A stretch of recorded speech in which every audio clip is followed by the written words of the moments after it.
Remember being weirdly fascinated by a cartoon that also legitimately creeped you out? Yeah, they don't make villains like that anymore. TV.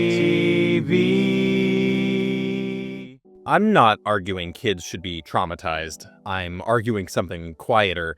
For a long time, villains in children's shows could be uncanny, unpredictable, or simply plain terrifying in a way that stuck with you. Those villains taught kids to hold tension and curiosity at the same time. Now, most characters who are meant to be scary are written into complicated figures or softened until they're more sad than sinister, and that's a creative choice. Let me explain with a personal note because this is where the emotion sits for me.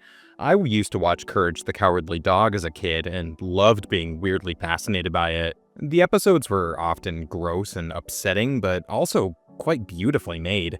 I remember being more intrigued than frightened, except for one detail, the Stretch Films production card at the end. For some reason, that logo was the scariest thing on TV for my childhood, and that's just a small example of how a show could play in your mind and never let go. Courage is also useful as a lightning rod because it did things the modern kids networks rarely allow.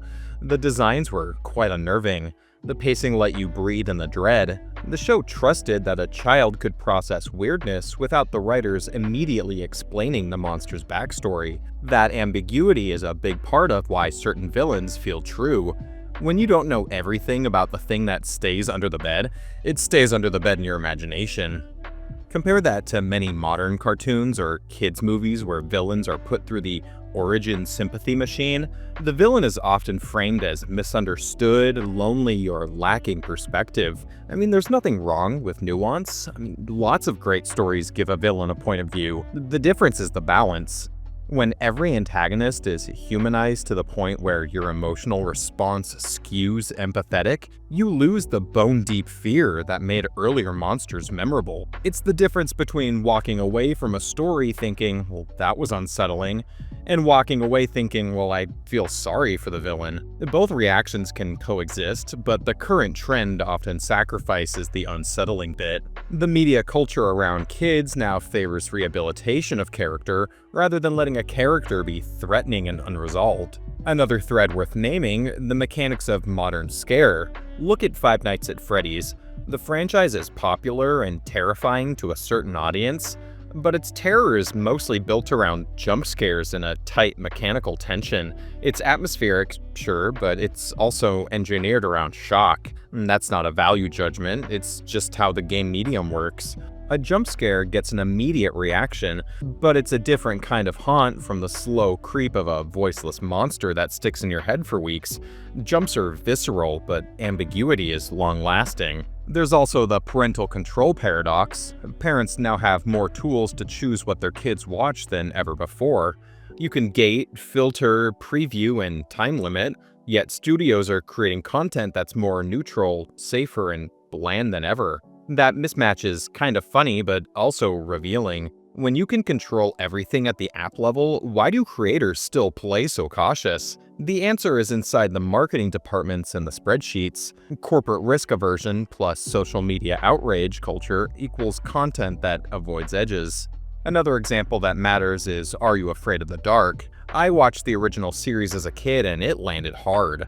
The acting could be cheesy, and that now shows when you rewatch it, but at the time the episodes felt like a real miniature nightmare. The reboot tried to capture the same vibe and mostly landed somewhere else. It's not just nostalgia. Something in the production choices definitely changed. The original left space for the imagination to do the work. The reboot often tried to update tone and sensory language and instead traded the former show's immediacy for polish. So why did this shift happen? I don't think there's one particular reason. Part of it is regulation, both explicit and implied. Kids programming historically had to pass broadcast standards and deal with advertiser concerns. But there was also room for weirdness if it matched a network's identity. Nickelodeon and Cartoon Network at certain periods cultivated a willingness to be edgy. Today, the risk calculations work quite differently. A single viral complaint or a corporate brand safety alert can trigger a cascade of legal and PR steps. That means fewer monsters that are simply monstrous, and more monsters with immediately legible motives. Another practical wrinkle is licensing and distribution. When studios imagine an IP as a long-term franchise with toys, theme park characters, and licensing deals, they avoid designs that might be hard to merchandise. A grotesque alien that eats children doesn't sell stuffed animals, so the economics influence design. You end up with antagonists designed to be licensed and repackaged, which narrows the visual and narrative vocabulary. A note for creators, this isn't a call to go gruesome or reckless. It's a call to just trust the audience. Kids are sophisticated and they can sit with uncertainty. You don't have to explain every nook and cranny. Let images do some of the work. Let a pause mean something. Use sound to create unease rather than covering every moment with an explanation. If you restore a little of that mystery, the fear will follow, and the kid won't walk away feeling lectured. For parents, there's a simple thing to try. If you want your kid to learn to process tension, introduce them to stories that are scary without being cruel. Think old anthology shows, slightly creepy animation, or fairy tales that handle darkness with care. Watch with them, pause and talk to them. Those conversations are valuable because they teach kids to name feelings rather than simply be startled. Finally, there's a cultural loss to pointing everything toward empathy or origin stories. Fear served a function. It let kids experience safe danger. It let creators shape memory through the non-explained. When you remove the unknown, you remove a kind of mental training ground. Monsters taught us to imagine and to hypothesize, and sometimes to face discomfort without being told how to feel about it. Villains used to be allowed to be scary. Not gratuitously so, but frankly, there was room in kids' media for a monster to be a monster and for the viewer's imagination to sit with that.